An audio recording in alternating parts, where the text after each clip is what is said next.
आज है 23 मई और हम आज की करंट अफेयर पर बात करेंगे। ठीक है, तो पहला जो शब्द चर्चा में रहा है वो है पार्टिसिपेटरी नोट्स क्या होते हैं। ठीक है, अब ये काफ़ी दिनों से चर्चा का विषय बना हुआ है, कभी उतार चढ़ाव हो रहा है, तो हमने सोचा इसको लेके आएंगे लेकिन लेके नहीं आ पाए थे। आज समझते हैं इसको। देखो पार्टिसिपेटरी नोट क्या होते हैं पहले वो समझ लेते हैं। इसके लिए ना एक बार इधर देखो कि हमें पता है कि इंडियन स्टॉक मार्केट है ये। ठीक है, और यहाँ पर निफ्टी सेंसेक्स ये सब चल रहा है, ये है इंडियन स्टॉक मार्केट। ठीक है, स्टॉक मार्केट। अब यहाँ पर ना इन्वेस्टर्स आते हैं बाहर से, ये आपको पता ही है। और इन्वेस्टर्स कौन क्या किस प्रकार के आते हैं, एक होता है एफपीआई, क्या होता है एफपीआई, एक होता है एफआईआई और एक होता है एफडीआई। क्या पता है आपको? जी हाँ पता है। थोड़ा सा इन तीनों के बारे में समझेंगे, लेकिन एक और बात जान लीजिए कि जब ये भारत के पास आते हैं इन्वेस्ट करने के लिए, तो ये इन्वेस्ट करने से पहले परमिशन किससे लेते हैं? ये लेते हैं सेबी से परमिशन। ठीक है, ये बात क्लियर हुई इतनी? ठीक है भाई, अब समझो इस एफडीआई के बारे में, क्योंकि ये थोड़ा सा ये इंडिया के लिए ना या किसी भी देश के लिए ठीक होता है, अच्छा होता है, पॉजिटिव वे में होता है। देखो जब ये आता है किसी भी देश में इन्वेस्ट करने के लिए, तो वो उस देश की मान के चलिए ये बाहर से कोई व्यक्ति आता है और इंडिया की किसी कंपनी में इन्वेस्ट करता है और उस कंपनी के कम से कम 10% शेयर खरीद लेता है। समझो दोबारा से, किसी भी कंपनी में आता है और उस कंपनी के कम से कम 10% शेयर अगर वो खरीद लेता है, तो ये एफडीआई कहा जाएगा। क्या कहा जाएगा? ये एफडीआई। ठीक है, पहली बात समझ में आई। दूसरी चीज़ कि अगर ये व्यक्ति आया बाहर से और इसने किसी कंपनी के 10% शेयर ना खरीद के इसने कोई दूसरी कंपनी एस्टेब्लिश की और उस कंपनी में इसने ठीक ठाक पैसा लगाया, रोजगार उत्पन्न हुए, अगर ऐसा होता है तो वो भी एफडीआई होगा। लेकिन अगर इसने नई कंपनी शुरू की है तो ये ग्रीन फील्ड एफडीआई होगा, ग्रीन फील्ड एफडीआई होगा। और अगर उसने पहले से एस्टेब्लिश कंपनी में कम से कम 10% शेयर बाय किए हैं तो वो ब्राउन फील्ड एफडीआई होगा। क्या ये बात समझ में आई है? जी हाँ, इतनी बात समझ में आ चुकी है। लेकिन एक बात बताओ, हम इसको ग्रीन फील्ड एफडीआई को हटा देते हैं, हम आ जाते हैं ब्राउन फील्ड एफडीआई में कि उस व्यक्ति ने कम से कम किसी भी कंपनी में 10% शेयर खरीदे हैं। लेकिन मान के चलो उस व्यक्ति ने 10% शेयर ना खरीद के 10% से कम खरीदें तो क्या कहा जाएगा?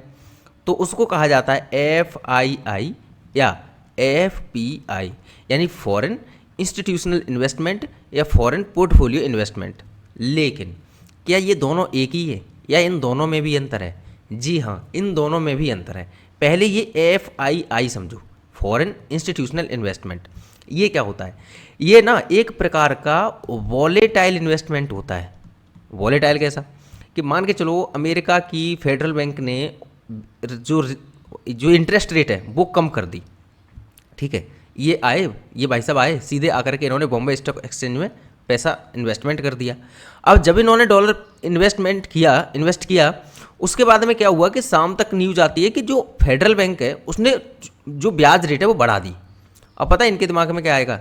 इनके दिमाग में आएगा कि हमने इंडियन स्टॉक मार्केट में जो पैसा जमा किया है और मान के चलो अब जो फेडरल बैंक से ने जो ब्याज रेट है वो बढ़ा दी है, अगर हम वहीं पर जमा कर दें तो वहाँ से हमें पैसा ज़्यादा रिटर्न मिलेगा और पहले से निर्धारित है कितना पैसा मिलेगा, तो क्यों ना पैसा अपना उधर ही निकाल लिया जाए, लगा दिया जाए। तो ये तुरंत ही क्या करेगा? फेडरल बैंक में ले जाके पैसा लगा देगा और वहाँ से इंटरेस्ट लेने के लिए वहाँ पर जाकर के पैसा इन्वेस्ट कर देगा और इंडियन स्टॉक मार्केट में से पैसा निकाल लेगा।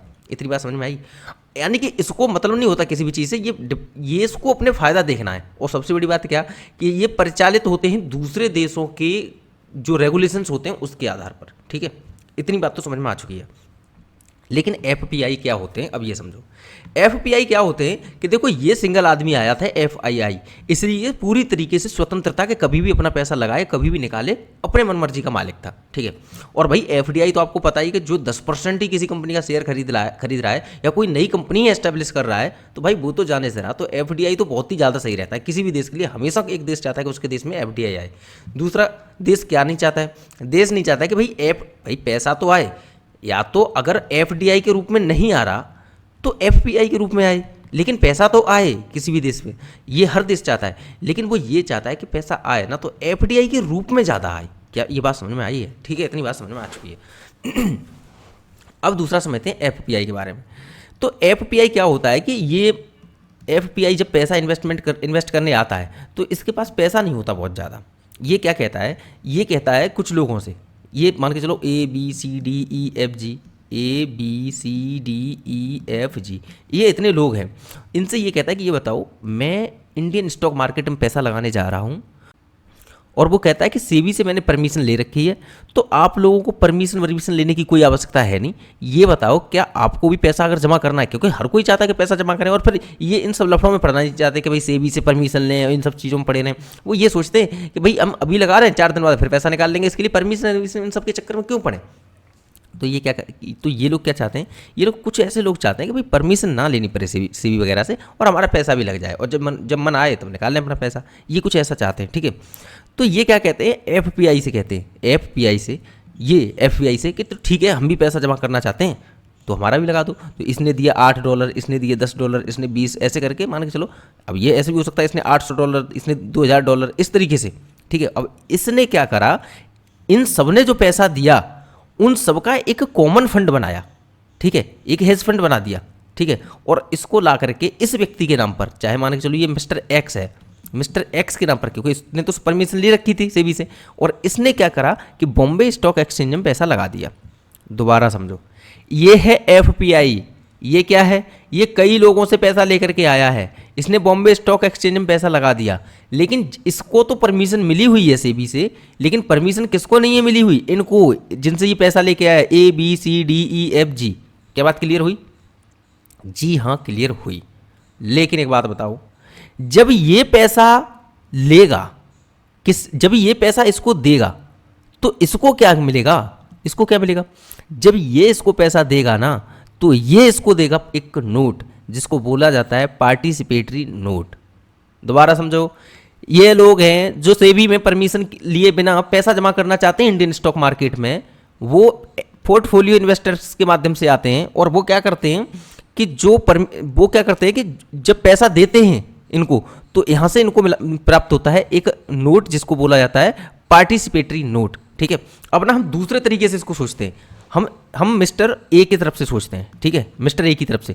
अब mister A Indian stock market में पैसा जमा करना चाहते हैं, ठीक है, ठीक है। ये वाला ए है मिस्टर ए। तो ये क्या करेगा, ये ऐसा व्यक्ति है जो सेबी से परमिशन लेना नहीं चाहता, और इंडियन स्टॉक मार्केट में पैसा जमा करना चाहता है। क्या यही सही है? ठीक है, सही है। ये क्या करता है, ये प्राइवेट एजेंट्स वगैरह जो एफपीआई होते हैं, एफपीआई होल्डर होते हैं, वो ऐसे लोग होते हैं प्राइवेट एजेंट वगैरह, इनके पास जाता है और इनसे पार्टिसिपेटरी नोट लेके, इनको पैसा दे के, और पैसा लगा देता है डायरेक्ट इंडियन स्टॉक मार्केट में, ठीक है। क्या ये इस बात समझ में आई? जी हाँ, ये बात समझ में आ चुकी है। इससे रिलेटेड ना एक यूपीएससी में प्रश्न पूछा जा चुका है 2019 में, देखेंगे एक बार। चलो पहले एक बार इसको पढ़ लेते हैं। पार्टिसिपेटरी नोट, पी नोट या पीएन के रूप में भी जाना जाता है, जो निवेशकों या हेज फंडों द्वारा भारतीय प्रतिभूति और विनिमय बोर्ड यानी कि सेबी के साथ पंजीकरण किए बिना भारतीय प्रतिभूतियों में निवेश करने के लिए आवश्यक वित्तीय उपकरण हैं, ठीक है।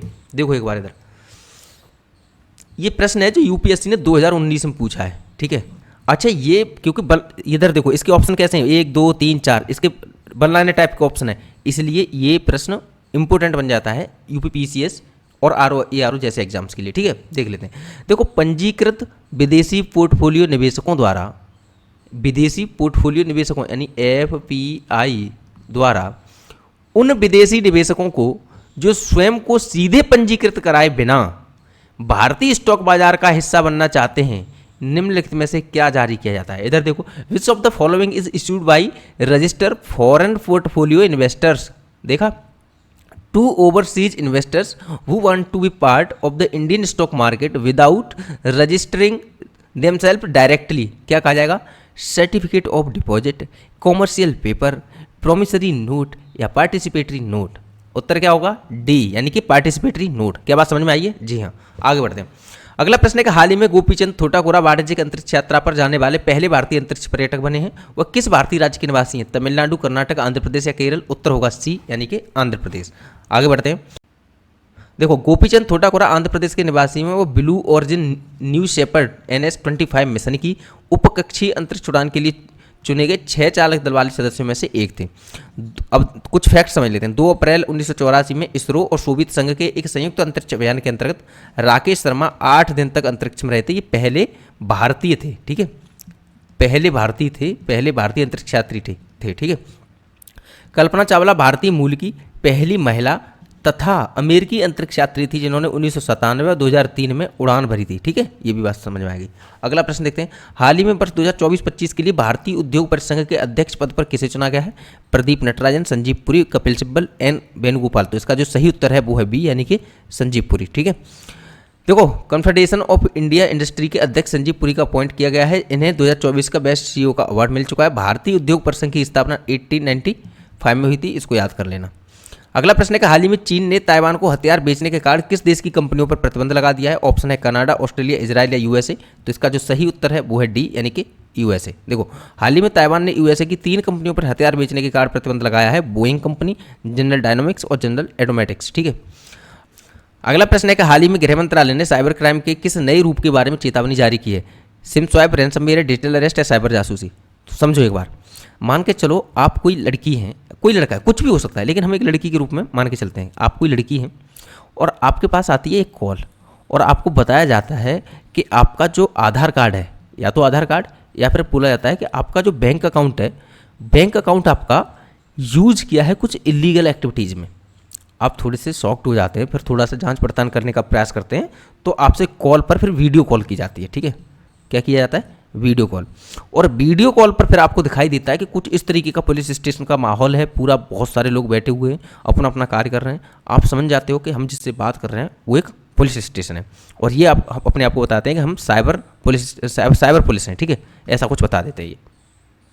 और फिर बताते हैं कि आपका जिस इलीगल एक्टिविटी में हुआ है ना यूज, आपके आधार कार्ड या आपके बैंक अकाउंट का, उसमें आपको कम से कम 5-6 साल की सज़ा हो सकती है, और बहुत ही ज़्यादा संगीन जुर्म है वो। ठीक है, आप डर जाते हैं, और फिर वो कहते हैं कि आपका अरेस्ट वारंट निकलने वाला है और आपको हम अरेस्ट करने के लिए आ रहे हैं। ठीक है, कुछ इस तरीके से आपको डरा देते हैं। आप परेशान हो जाओगे कि हमारा तो एग्जाम ही हो जाएगा ख़त्म, और ये क्या हो रहा है ये सब, तो बड़ी समस्या में पड़ जाओगे आप। फिर वो कहते हैं कि चलो ठीक है, फिर आपस में ये बात करने लगते हैं और कहते हैं कि ऐसा है, लड़की है साहब, और थोड़ा सा स्टूडेंट लग रही है, मुझे लग रहा है इसको फंसाया जा रहा है जानबूझ के इतने बड़े संगीन जुर्म में। ठीक है, आपस में बात करने के बाद अब एक ऑफिसर आपसे ये कहता है कि देखो आपको हमें लग रहा है कि आप एक स्टूडेंट हैं, आपको जानबूझ के फंसाया जा रहा है, हम एक काम कर सकते हैं कि आपको आपकी जमानत करवा सकते हैं। ठीक है, तो इसके लिए आपको 10,000 रुपये देने होंगे कि आपके अकाउंट में हैं, और ऐसी पॉसिबिलिटीज़ है कि ऐसा इन्वायरमेंट वो आपके पास क्रिएट कर दें कि 10,000, 15,000 या 20,000 रुपये आप उनको पेमेंट करें और अपनी जमानत ले लें।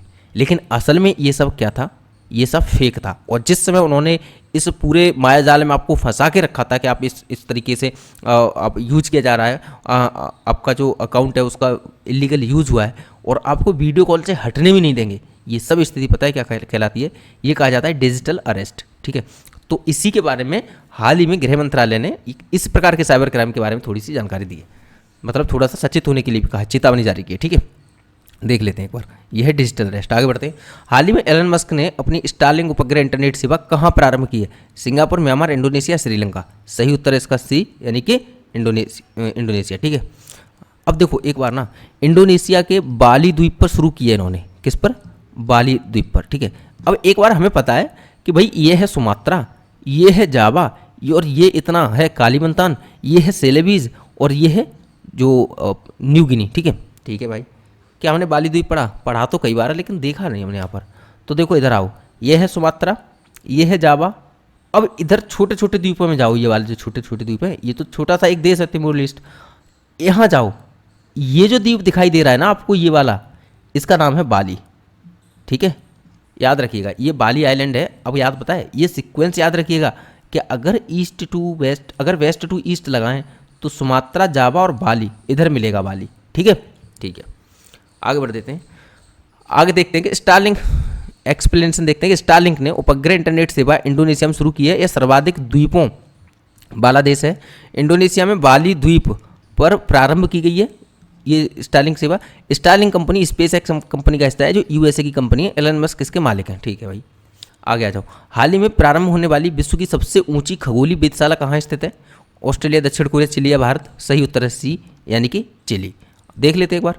देखो ये है साउथ अमेरिका, और ये चिली क्या होती है? मिर्च होती है। तो ये मिर्च की तरह दिखने में, सेब जैसा, मिर्ची जैसा देश है कोई। ठीक है, इसका नाम है चिली। अब इसमें जो खगोलीय वेधशाला स्टार्ट की गई है वो कहाँ की गई है?